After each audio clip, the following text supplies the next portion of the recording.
the contribution they made to America's success. We also, yesterday, on the floor of the House, had great excitement under the leadership of Rosa DeLauro to pass the Equal Pay Act. It's very exciting for us. Already before we passed it in the House, couldn't get 60 votes in the Senate. But now here we are again with social media helping us, with women very much more engaged. So we on the floor of the House yesterday in a Congress that has over 100 women for the first time, and a Congress that will observe the 100th anniversary of women having the right to vote under Rosa's leadership, our godmother for all things family, paid family leave, child care, you name it, Rosa's there. But yesterday, equal pay for equal work, which is part of our For the People agenda. Lower health care costs by lowering the cost of prescription drugs, bigger paychecks by building the infrastructure in a green way, and here having women have equal pay for equal work and cleaner government. Not even 3 months, just almost 3 months into our majority, we have had introduction of bills, markups of bills, passage of bills on the floor. We're very proud of our democratic record. And this week we took another step for the promise of health care for all Americans. That has been not for us an issue or legislation, it's a value. It's about the humanity of America.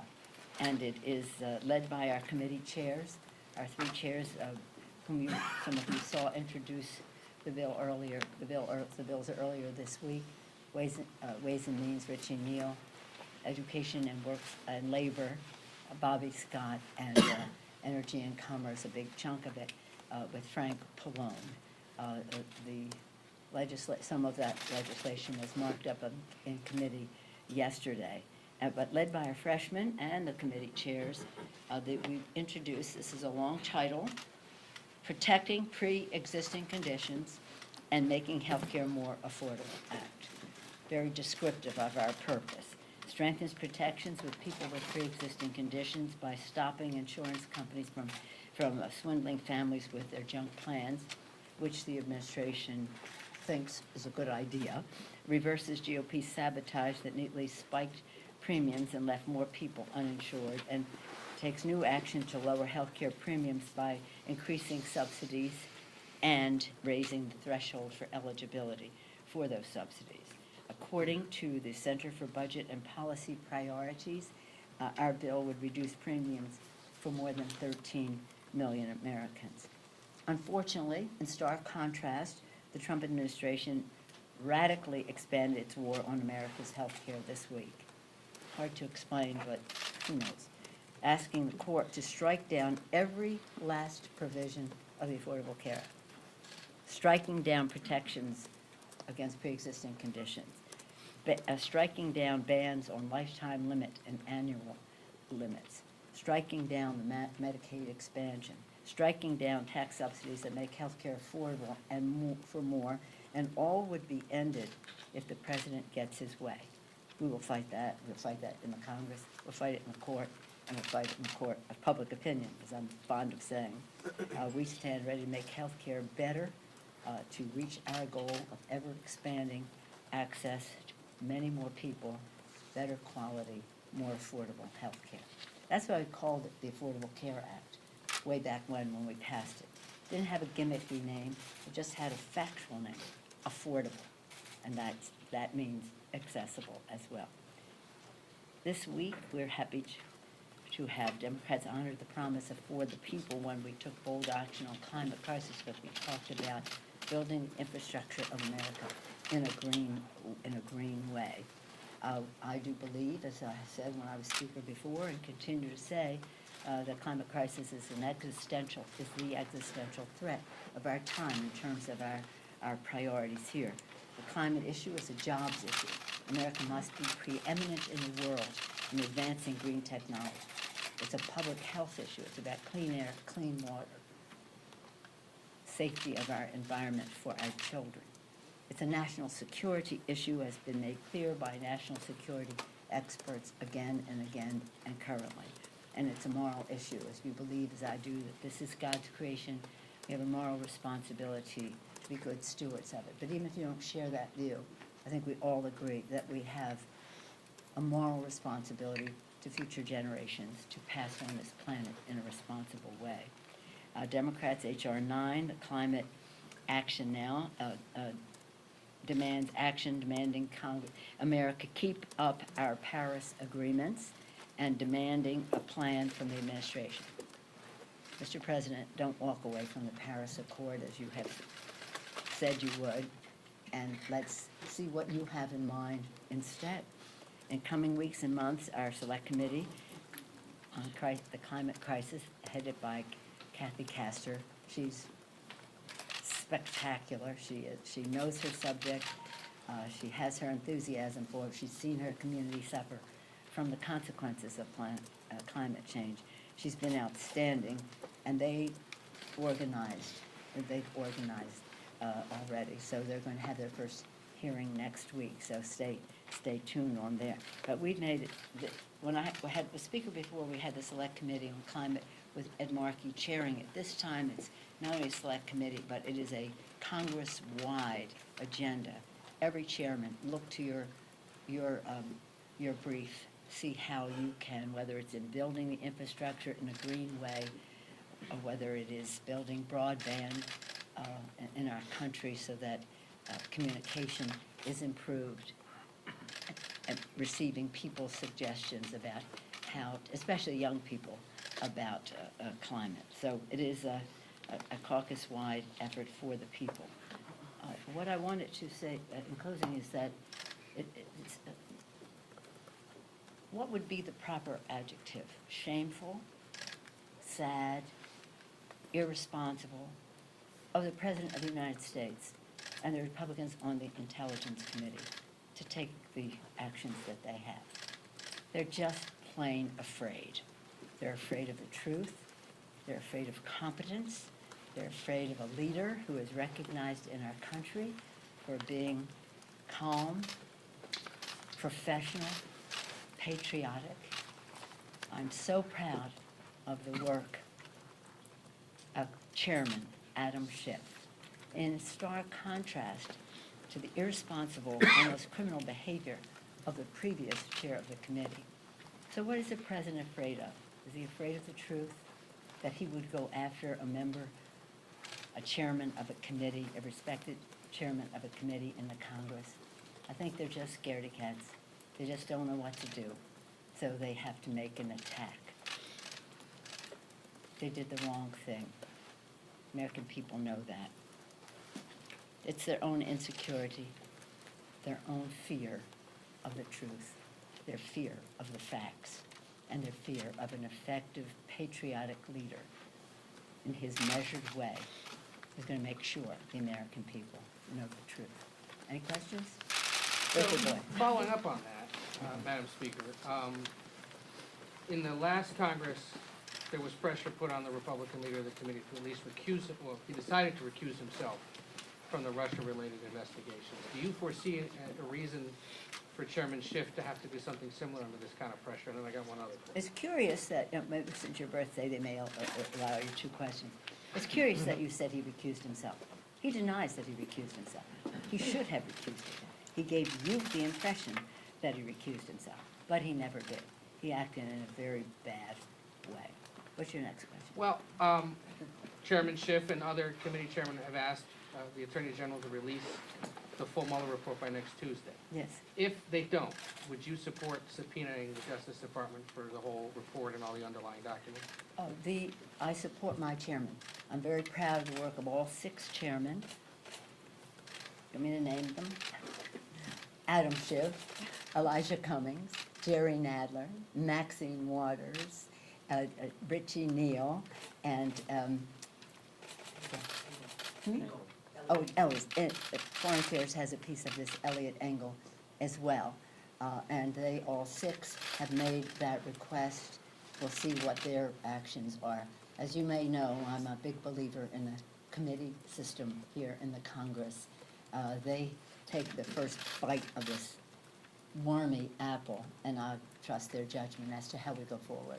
Speaker Pelosi, the Barr letter quotes the Mueller report, and it says, "The investigation did not establish that members of the Trump campaign conspired or coordinated with the Russian government in its election interference activities." Are you ready to accept that there was no collusion between the Trump campaign and the Russians? What I'm ready to do is act for the people with our bill to lower costs for prescription drugs and health care, increase paychecks by building the infrastructure of America, and having honest government as we passed H.R. 1. In terms of this is a responsibility we have to uphold the Constitution. I have said, and I'll say again, no thank you, Mr. Attorney General. We do not need your interpretation. Show us the report, and we can draw our own conclusions. We don't need you interpreting for us. It was condescending, it was arrogant, and it wasn't the right thing to do. So the sooner they can give us the information, the sooner we can all make a judgment about it. Let me just say again what I said to you before. And somebody thought I was joking when I said this. I'm deadly serious. If a foreign government comes to you and says they have information on your opponent, I say to any member of Congress or person running for office, you take that right to the FBI. So for this a report to say that there was no tacit cooperation, well, yeah, if they didn't bring the information to the FBI, they were delinquent in their responsibilities. Madam Speaker, thank you. Madam Thank Speaker. Woman. It's okay, I defer to Chad because No, I think he'd be upset if he doesn't. Well, I defer to my neighbor. She lives with my neighbor. Go And ahead. I defer to you. This is and how I prefer Virginians act with each deference other. they Thank count you, to. Madam Speaker. A different topic, climate change, as you mentioned, H.R. 9, you all Yes. unveiled yesterday. When you were Speaker under the previous president, though, the House passed a bill to actually launch a cap-and-trade system for significant climate change agenda. The bill yesterday instead asks the president to come up with a plan. No, And the I know, bill- I understand that committees are working separately, but why is it that you feel the president should come up with a plan when he said clearly he's not interested in this issue? Well, there's no question the president is in denial about a lot of things, but he's in denial on the climate crisis. This bill, yesterday was not our bill.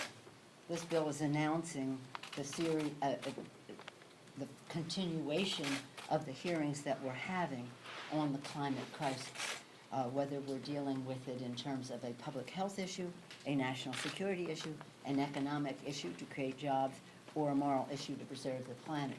So what we're saying to the president, you're walking away from Paris, what do you have to offer? But from our standpoint, we've only just begun. Yes, ma'am. To follow on Manu's question, do you feel that the committee should still be full steam ahead on the issue of collusion, or given the discrepancy between the Mueller report and Barr's summary, should the focus be mostly on obstruction of justice? How can I just say this more clearly? Show us the report.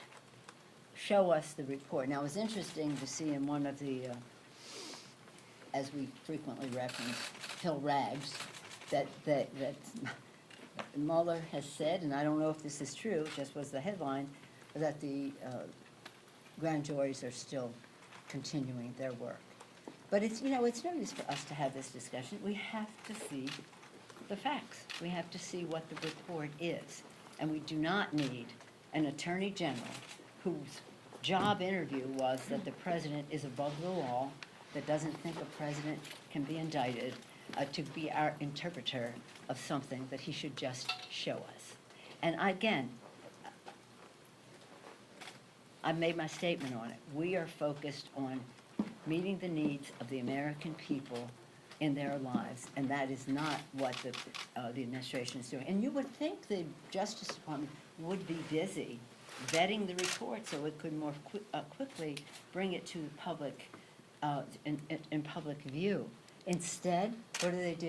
They're going to court to overturn every single provision of the Affordable Care Act.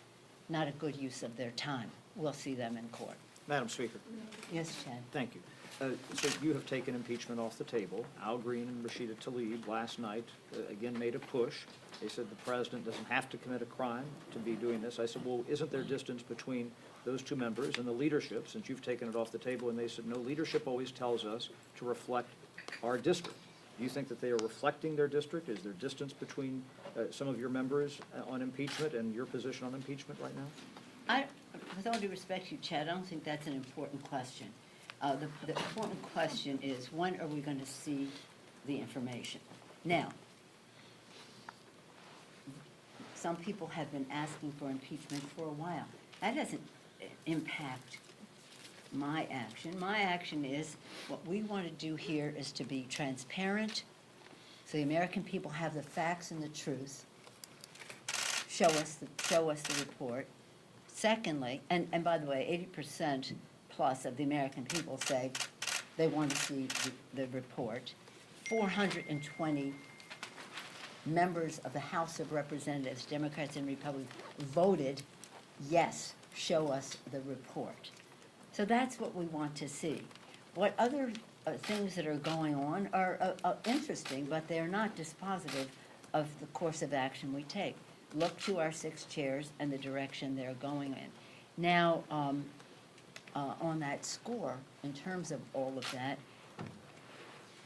transparency, bipartisanship, unity.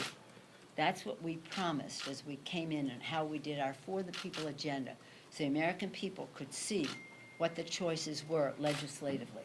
No dark of night, speed of light, giving tax breaks to the top 1%, 83% of the benefits to the top 1%.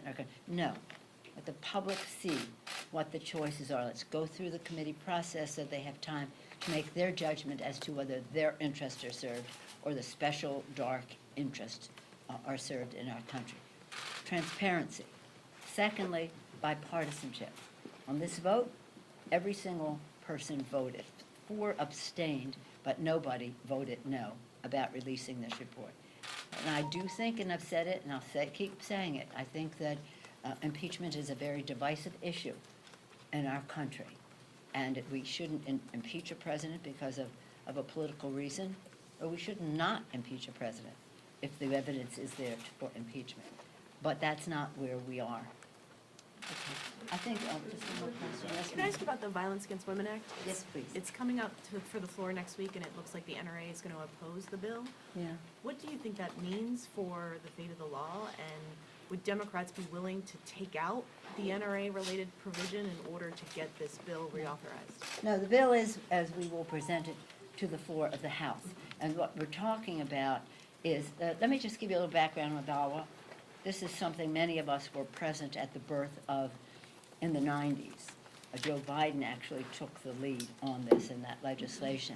I, as an appropriator, was part of the funding of the VAWA. So this has something that has great meaning in our country, ending violence against women.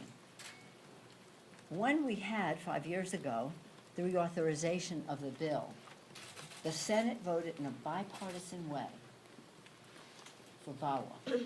Bipartisan way, VAWA. In the House, the Speaker refused to bring the bill to the floor for hundreds of days. Hundreds of days. You know why? Because the Republican position was, we're against violence against women, but not women who are immigrants, not women who are LGBTQ, and not women who are Native American. Really? Some of the most vulnerable women in our population. They didn't want to protect them. So we had a big ongoing fight until we made it too hot for them to handle. We just made it too hot. The outside mobilization, God bless the outside, whether it's protecting health care or whatever, the outside mobilization just weighed in.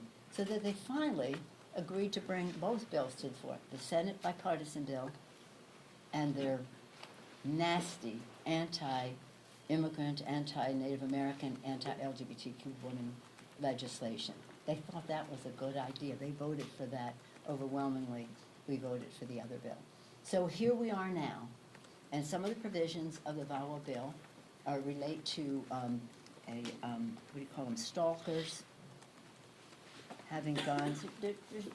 very discrete provisions that relate to protecting women's safety.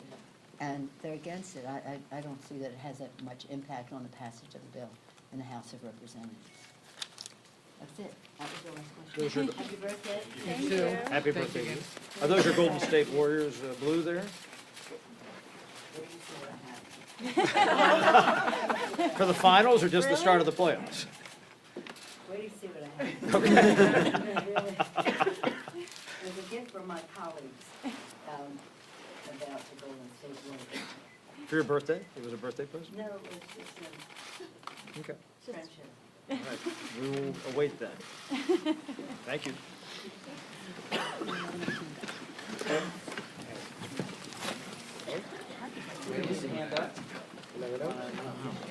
He's here, he's here. I guess he won't be late. No, All right, so we'll do. Happy birthday. Thank you.